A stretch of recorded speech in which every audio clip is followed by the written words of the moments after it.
कुछ पता चला कि किसका मोबाइल नंबर था, किस एरिया से कॉल आया था, या कोई भी ऐसी इन्फॉर्मेशन जो हमारे काम आ सके? हमने आपका फोन टैप किया हुआ है, जैसे ही कुछ पता चलता है हम आपको इन्फॉर्म कर देंगे।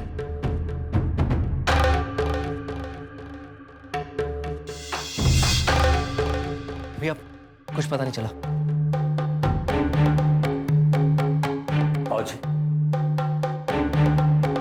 बाबूजी बहुत हो गया, हम पुलिस वालों के भरोसे नहीं रुक सकते। हमें फैसला अभी और इसी वक्त करना होगा। प्लीज बाबूजी, आप मुझे पैसों का इंतजाम करने दीजिए। फिर वही बात, तुम्हारा यह सोचना गलत है कि किडनैपर्स को पैसे देने से अंश मिल जाएगा। जरूरी नहीं है। इन सड़क छाप लोगों के दबाव में आकर तुम अपने सोचने समझने की शक्ति खो चुके हो यश। अरे कुछ नहीं कर सकते वो। तुम पढ़े लिखे हो, समझदार हो, अकल से काम लो। आरती, आरती, आरती, बेटा संभालो अपने आप को। कैसे संभालूं माँ?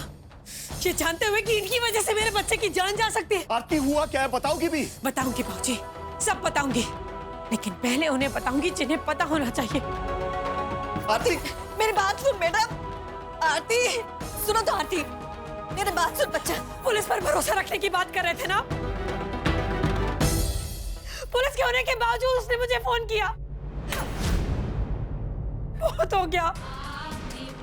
कितना इंतजार करेंगे और कब तक? जब तक वो किडनैपर अपना सब्र तोड़ नहीं देता, जब तक मेरे अंश की जान नहीं ले लेता, तब तक। आरती, बस माँ बोल लेने दो आज मुझे। माँ, मेरा अंश भूख प्यास से तड़प रहा है और यहाँ आपकी पुलिस फोर्स जूस पी रही है।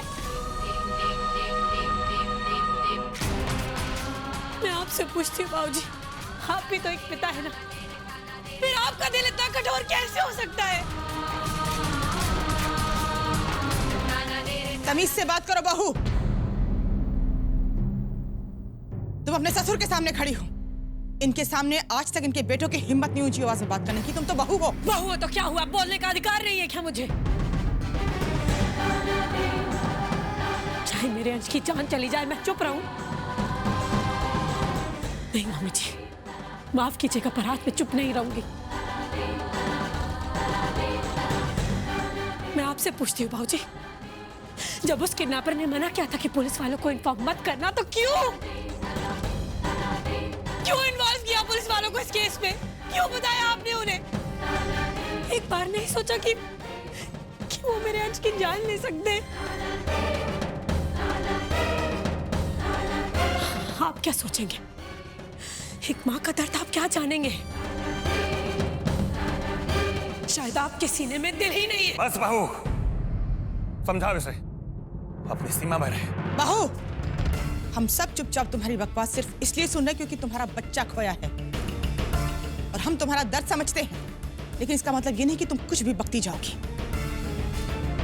हाँ, मानते हैं हमारी हैसियत है 10 करोड़ रुपए देने की, लेकिन हम ये भी सोच रखते हैं कि जो भी करना है कानून के दायरे में रहकर करना है।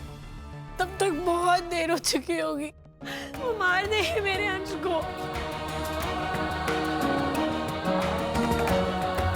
मैं आपके सामने हाथ जोड़कर बैठी हूँ बाबूजी, बस मुझ पर एक एहसान कर दीजिए। उस किडनैपर को दे दीजिए 10 करोड़ रुपए और बुला लीजिए मेरे अंश को। मैं आपका ये एहसान जिंदगी भर नहीं भूलूंगी बाबूजी। जैसे रखेंगे मैं रहूंगी, जिंदगी भर आपकी गुलामी करूंगी, एक शिकायत नहीं करूंगी, आवाज तक नहीं निकालूंगी। पर प्लीज बाबूजी, मेरे अंश को वापस बुला लीजिए प्लीज बाबूजी। आप ही हैं जो मेरे अंश को दूसरी जिंदगी दे सकते हैं। प्लीज बाबूजी, प्लीज। समझ क्या रखा है तुमने बहू? तुम्हारे बच्चे से हमारा कोई लेना देना नहीं है, कोई संबंध नहीं है। हम जो कर रहे हैं सोच समझ कर रहे हैं। अच्छा बुरा परख कर फैसला लिया है हमने। नहीं बाबूजी, जिस बातों में अगर मैंने कुछ भला बुरा कह दिया हो तो मुझे माफ कर दीजिएगा माँ, लेकिन मेरा गुस्सा मेरे बेटे पे मत उतारिए। मम्मी जी प्लीज मेरे बेटे को वापस ले आइए, मैं नहीं रह सकती उसके बिना। भाभी आप तो एक माँ है ना, आप ही समझाइए ना इन लोगों को। आप तो मेरा दर्द समझ सकती हैं। बोलिए ना इनसे कि मेरे अंश को वापस ले। भाभी अगर मेरे अंश को कुछ हो गया तो मैं जिंदा नहीं रह पाऊंगी। भाभी भाभी प्लीज इनसे कहिए ना, भाभी कहिए ना। हिम्मत रखो, ठीक हो जाएगा। किडनैपर ने बहुत बुरी तरह धमकाया होगा, इसलिए जब से किडनैपर ने फोन किया है तब से बहुत ज्यादा घबराई हुई है। बस बस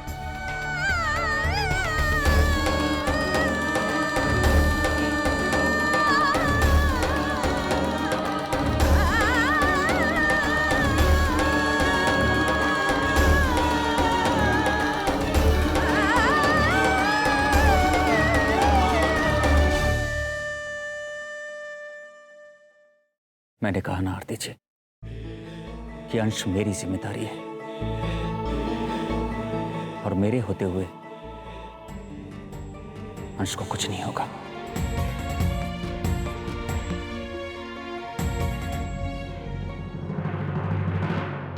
माफ कीजिएगा बाबूजी,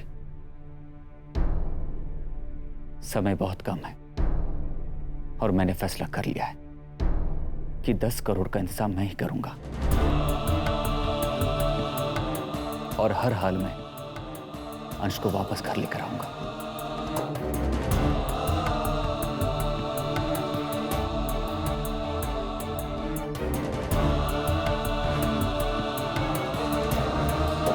भाभी, आरती जी को अंदर लेकर जाइए।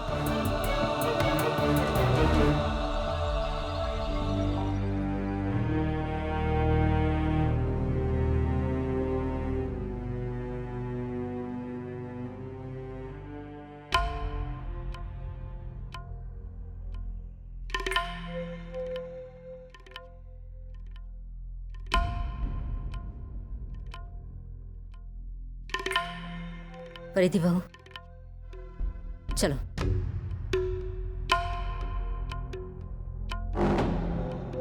बाबूजी, अगर मैं यह फैसला नहीं लेता तो अंश की जान को खतरा होता। बस यश, आश्चर्य हो रहा है मुझे कि जिस औरत को इस घर में आए कुछ ही दिन हुए हैं उसके लिए तुम अपने पिता की बात को अनसुना कर सकते हो। यही संस्कार दिए हमने तुम्हें कि अपने माता पिता का अपमान करो। बाबूजी, ना तो मैं आपकी बात को अनसुनी कर रहा हूं और ना ही आपका अपमान कर रहा हूं। मैं जो भी कर रहा हूं अपने लिए कर रहा हूं ताकि मैं अपने आप से नजर मिला सकूं, ताकि मेरा ज़मीर मुझसे कल सवाल ना करे।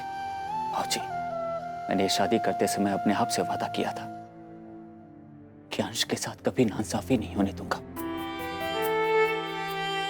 जिस तरह मैं पायल और पलक का ख्याल रखता हूं उसी तरह अंश का ख्याल रखूंगा।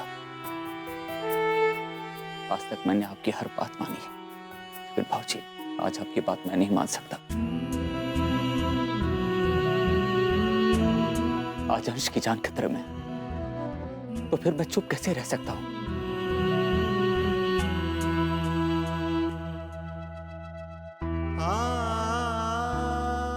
बाजू मेरी बात तो सुनी।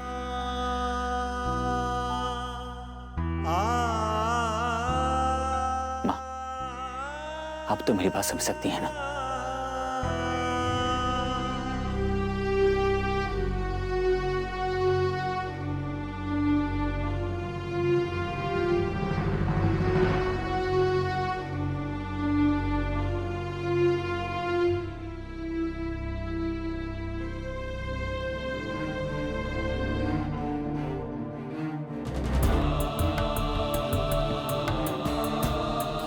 अंश को बचाने के लिए मुझे कुछ भी करना पड़े मैं करूंगा और जरूर करूंगा। इसके लिए मुझे बाबूजी को नाराज भी ना करना पड़े।